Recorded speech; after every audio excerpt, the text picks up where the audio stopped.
You wanna why you hold you like a crab? Let me go danger ho. Mukwala. That's some way the danger some. One na ye ma Kotoko supporters o mo kan supporters o Canada say kombaji iska betwa Mukwala ka bosumi bia $7,500. No say no mo kan na mpanimfo na ante dia mo kan no ma no so dia. Na ye too late. Na ye too late. Mo hu ye no mo dia em say tama ye be wie na o keka na ho no.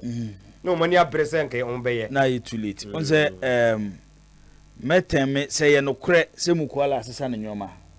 E dey free baby ote. I will call Uganda on your najus or baby ma a unprofessional on the side of Mukwala as a player. Yes. Yeah, season no. Mukwala contract with Kotoko. Ebe 1st of August 2024. And you were June. As I go to go to Anaka. July. As I go to go to Anaka.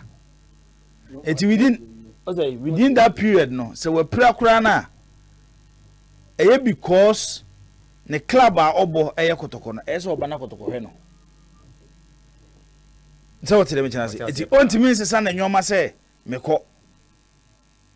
Everything possible say even within that period from time ebebo last match na we no e bia Kotoko benya tournament bi. Our club no will earn money from the tournament. Being assistant. Who a player you need to go and perform. Obi ko betin aba so ne Kotoko be sign contract ne to play a friendly game. No when insist wom say game na ebebo ni July no ya pese players we say specific players we nyom mo game nim because you have signed a contract to perform for the club. So what the mention say ti do say am papa say wasesa na nyom akwa nyame nim no kure ni my disappointed kaka Mukwala na why na just wo mabi ma that is not how he should live. Yes or every right sign a contract in this one obeto aso anaso obeko. And there any decision, and nobody can change his mind. So we decided to say na me so tell me just by time we na business anyoma kwase me mabiem ne ho ahwade no it shouldn't be that way. The other side of the story Clementino ankasika semni de nkenye hu based on Kotoko standard 4,000 but abrabo no edurum rebia wo sa ahomra ne ba otwa ahoso ntwa. Is it Kotoko na yedin? Ye yankono ma action. Ayedin. People even forget. About 3-4 seasons ago, I'm saying the highest paid Kotoko player was earning around 4,500 Ghana cedis. Under Wood administration? No, under Dr. Chase administration. Okay. Nancy and Kotoko players in an administration to talk at your omu changes enticement fee no mo to talk at your move and if you players omu 6,000 7,000 a call Gani you mo 10,000 dan lad mo renew mo contract 7,500 and no kura no so wo hwe Kotoko afefo any baby a football kona Clementino e wo fom safa yi kura kan the economy na mo kan yo. It's not by economy. Your football economy ni na wo form. Your football economy no na wo form. So wo fa football economy a Clementino. Anke ne ye ka no ka top player of Kumasi Asante Kotoko. Ka wonye kura no ko gibe $50,000 o. $50,000 na da ho. Anka stage a yedui, ese Kotoko timi sign player. Etua ne kasa you do nya elale mu de ni bi kura na said the younger morning simba mu tuatua na se Kotoko timi twa bi but yet ha ene ajeje so Kotoko or some player you cry then $10 ana yes Kotoko ena Kotoko fa players a obo 1 year obo 2 years yes wo ko hwe na enumo ya agada score Libya Agada so je be $7,000 a month. Or je be $7,000. Agada still Kotoko no James say 3,500 4,500. And no a month. It is a only Libyan club will compete because they are who qualify from your league Ebebo Africa. At a point you meet them. Now we show no whole players papa on terms come before munko. It's the American and say yem fa kwan a ye big clubs no and your football economy no you bet me generate a lot of money to keep the stars in our league because Mukwala sika ye kan ya ha yani Clementino ka bo mu de nyeska bia o radio mu na iska bo mu de nyeska bo mu de nyeska bia because Mukwala every month the 2 seasons abo Kotoko no oje 24,500 Ghana cedis every month based on the dollar rate the old management in the sign on omo ye fixed at 7.0 fixed. Yes, dollar rate at 7.0. Okay. It's 2 seasons no boy any nyina. Say dollar ni move beyond even 7 krana. Still 7. 7 based on agreement no we no. It's 2 seasons no boy any nyina Clementino. 24,500 which is $3,500 at 7.0 rate. $3,500 at 7.0. Into your calculation now 3,500 times 7.0. We say we make 24,500 cedis. Okay.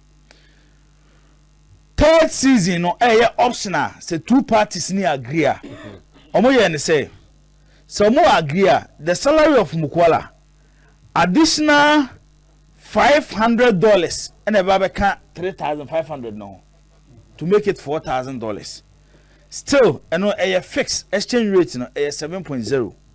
It go be free 24,500 to 28,000 Ghana cedis. It go have difference now. About 3,500 per Ghana cedis. But ukuma baby a asem ni woni nse ba for rezi wa. Ye wonyoma bia na kind of contract no as a club ni provide. Ba ko ne say the di can say a decent accommodation provided by the club. 2 winning bonuses as pertain to other players. Inti said the Kotoko cancel mbetwa winning bonus no sa na Mukwala so benya ne de. 3 a saloon car in good condition. A saloon car in good condition. It is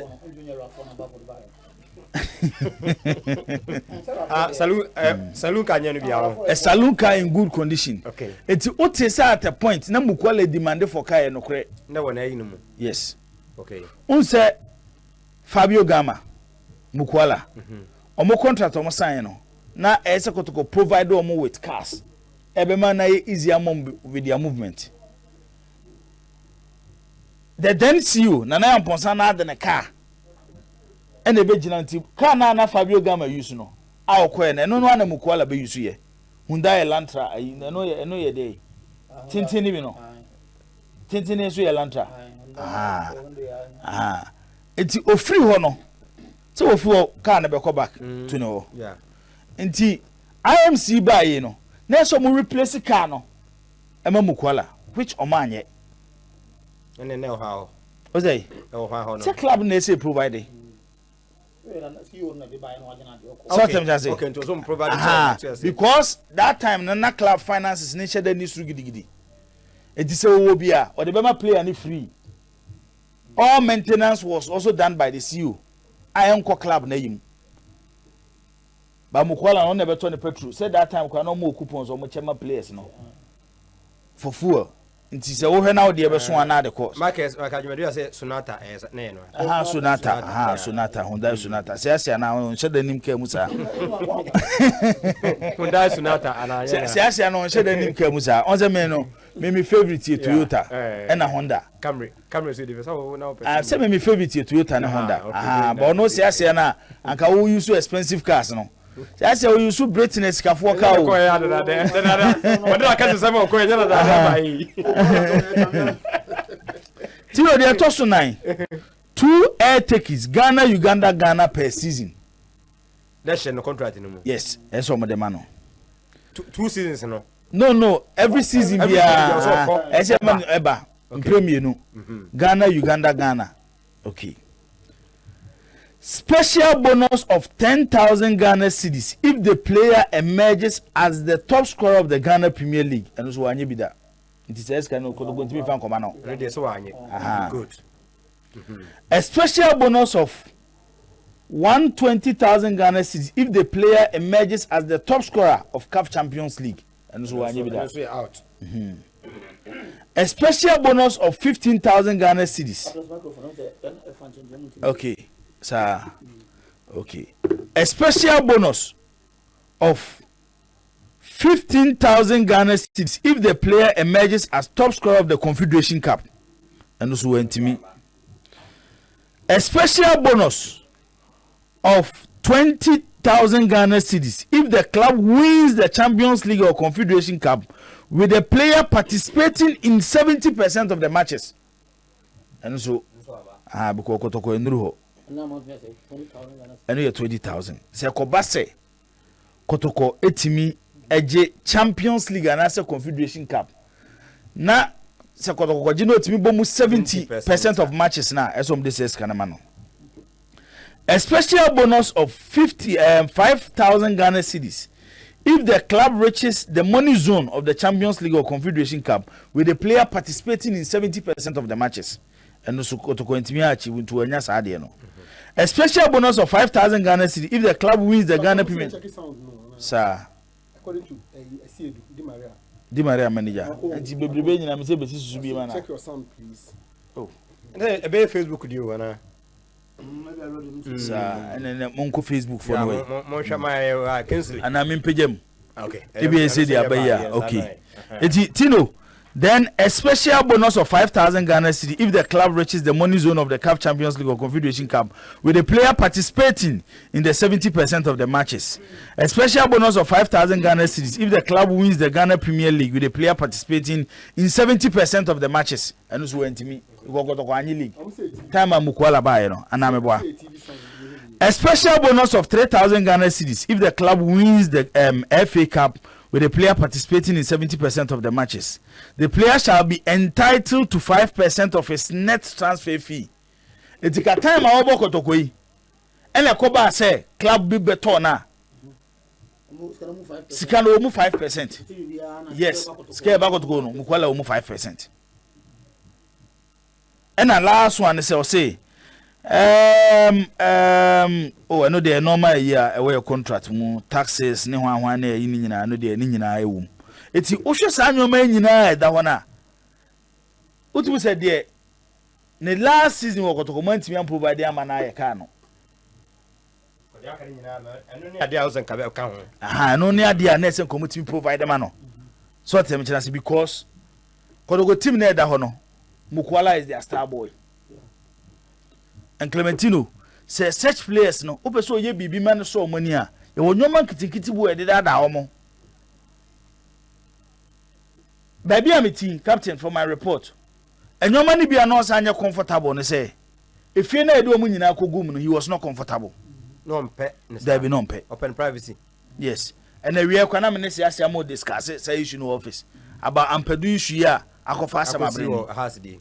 These are players, omoya professional players. Eti edo omo nyine kogu baby fa ko edo omo nyine kogu baby fa ko. At least they should have their privacy. Momo ya na broche the difference man. Dabi hey. Hwe. Say Real Madrid for see yes clubhouse in the players in Ametina ho. Omo mfiu. They also have their life to live. So tell me say enti say wo yes na all restricted players in movement. They say can you yet hey na adwumawura bosheba so they me ne ba fo ne siasia ne adwumafo nyina wa han fie ba ko ye nyina enkotena ho say trouble ne beba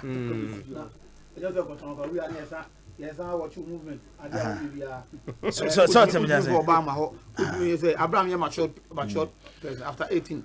But ye can nyina no baby a problem ne won say Mukwala beti ase no ko ne third season obeje 4,000 anase ye betum ene hwan no club ni sika samunye hona na me pesa me ba because omumu bibi kakra bi dan de ne wo na the problem beba eno dan chen ajibo na ebinim so believe say what of players are all left here no so omuso de no opeja omo de eno de me nya obi a me ye in support of Sadia and ensatia nyina anyepe so what the me chana say ya hana na sometimes players ni be behave like professionals say ye bay na Clementino mene club na ko negotiation misi ke imagine club na te ase omo de mame meme de 10 cities ukoya so beje 1 city ye twa 1 city be twa 10 city mame ube hu se meje 10 city ase bu emi nte ase ya na nipa bi so fa na ma so ma ahomete on say over your tears here adwuma mu kra yete your salary sun yepe you see the point ya me san na yete yi obi a wo salary oje ba say adwuma obi an complaining ba ko ba football nko a Kotoko na say place yepe ani ko see tears here say we are move no omo kan ne pe but the issue is so we left me the bia me hunu ameso me ko say momfa me main captain the bia na me me ben top so a negotiation am akoye Mukwala the aye kan you are talking in dollar terms say akoye na so too much adna ese chenchen na so ko to bia di ozo de do ana ko so bia on time odoko ba o contract na so no akọ for negotiation ana ko say ya too Mukwala the munti no wa bo awie ana wo bo news mo se mo pe no etu news no ye kan wasem edu so de bana so office say o boss Mukwala ntia say atuma no akọ bo figures no no mo kan wasem ho gibo wi na me ko de nyama eti Tino asem tintin ni tie nyina na say until we start running these clubs like a business I bet generate a lot of money and a start free baby Kotoko na nima na bibia betwam na asa kwahya from zero nima na bibia betwam na asa kwahya from zero say san e be football club idia Clementino then clubs the top players $500,000 $200,000 and they misses we ye Kotoko panyini na wunim na tambe $200,000 e go player supporters be chase you but that is the language of the game now shall I more example I said boya oko Salzburg Karim Konate uni se Kotoko ton en bella no na Kotoko pe no e make an offer of $150,000 I said for crown respondo yes I said the crown respondo because that time you know na Salzburg at the 2.5 million euros abrasek because oshe market na you want replacement for Mbella based on the standard no set here now the work on Mbella $450,000 now what club you want to go pay player unless say be when your player be a free agent say Mukwala dey oba senya sa problem enti supporters no omo nyina kan mom no monte ase say ene ya Asante Kotoko no ene Ghana ye bo na ye bo no si epese ye dey ho toto clubs na fefo na we need to start from somewhere ni enya abotre say what the plan ne bana plan ne ya ade ne da ho na ade ne ya ye behu enye soso ye behu But as you but a topic for dancing, maybe also now Yaweka because Yama Minu and the okay, what can Yama Minu say? Pesca was we a Murian so. But I come in and say, you're gonna have the football no. Get pussies and sponsors. I am see by a Bimaka home and Parkinson Cofonco. Until the piano, I have been the agent to sign my way. Topic for Friday, actually, a Becca home. Danger. Now, on go for the Scanomania. I say. Mukwala packing no makwedi baby I still meet my case on magigi na o ma convince ne se wo mra but so what I say enti senior na jibo ka no contract no enya spy and is entirely na hospitality ni de ebia amanfo betwe na dwense so na bia nkofo so afechi na kasa na ahwese obesisa na dwena but senior once again jibo kan no it appears to be very very very too late ahia na Kotoko ntimi nya bibia ntia ndie menko no bebre menua maka about ofa asema wo ho no hunu sim Mukwala wo kwa wo ma wo crime is being committed against Ghana football. Which crime? Dangerous crime. Something that se Ghana ha California Brese or man 1% pumpon. As I say, all the security agencies, security apparatus in this country step into this matter, arrest everybody in Ghana football immediately. Then see it. A huge crime. Very huge. Extremely huge crime being committed against Ghana football. What is that crime? Let us know. let us get the picture. Me in your picture no ba for. So do they come here go for committee can take Ghana football. So are you not worried? Are you not worried? Are you not concerned? Are you not mind this man? I'm okay with you. Danger, Yes, because I'm surprised that what you want Obi else for football Ghana Hano. There was such a guy was it TCP? Danger. Attacking with a personality. You don't have personality. When this crime is being committed against Ghana football, you don't have personality. Danger. I'm telling you. You see black crime no my. The crime, You cannot attack my personality. and I'm saying that you don't have personality. The kind of crime that is being committed against Ghana football, you don't have personality. Danger, me You don't have one after the other. I'm telling you, sir, you don't have personality. Danger, catch it. The kind of crime that is being committed against Ghana football. This man cannot be. Oh, Jawa, someone to do for him. Offer. Me no kasa sisi. Me no kasa sisi. And your school line name problem. Say 80, you be with me. I know. I 8. There be 70 minutes. Hey. Me no ka look at the hamming. Ah, the 11 players that started matching Watermelon. Ah, the 11 players, so 1 and there 2 aka sensi. We. Omani na Watermelon. Watermelon. Oh, I saw me count. Line up no, e be force will be awo. 11 players na mo line up no so no. Say. I the contest bi aba. Michael Adjumandua. Oh, na Michael Adjumandua. Yentimi entertain this ade, but see the obedi kan bona yon cost 1000 Ghana cedis.